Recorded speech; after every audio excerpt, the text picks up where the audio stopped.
नमस्कार मैत्रिणींनो, आज आपण नवीन हॅक बघणार आहोत. चला तर. नंबर 1, कुकर काळा झाला आहे. हा साधा हॅक ट्राय करा. बटाटे उकळल्यानंतर किंवा डाळ भात शिजवल्यानंतर अनेकदा कुकर आतून बराच काळा होतो. हे डाग इतके हट्टी असतात की घासूनही निघत नाही. अशा वेळी तुम्हाला फक्त अर्धा लिंबू घ्यायचा आहे आणि त्यावर चांगले मीठ लावून घ्यायचे.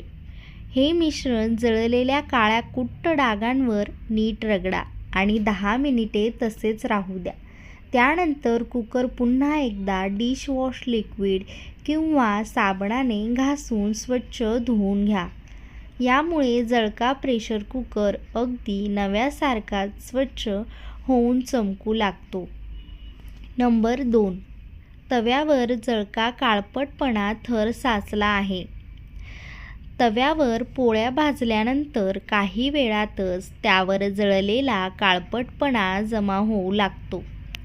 त्याला साफ करणे अशक्य वाटते, पण ते खूप सोपे आहे.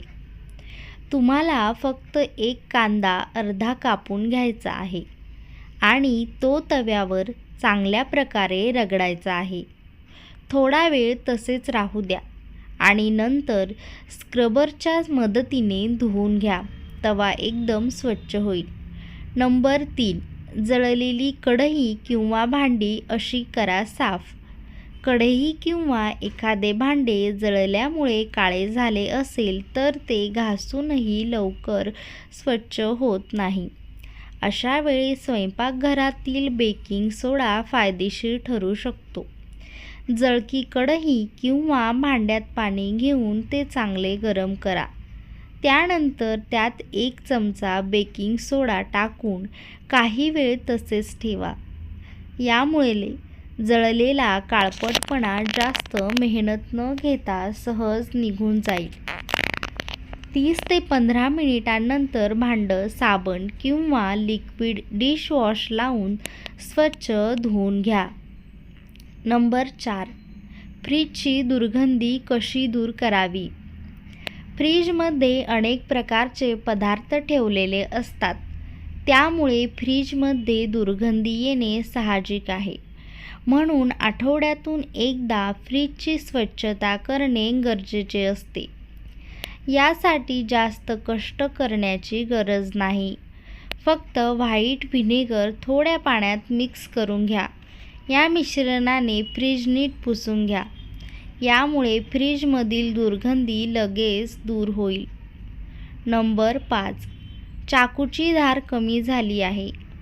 अनेकदा वारंवार वापरून चाकूची धार बोथट होते, ज्यामुळे भाज्या, फळे कापायला त्रास होतो आणि हात कापण्याची भीतीही वाढते.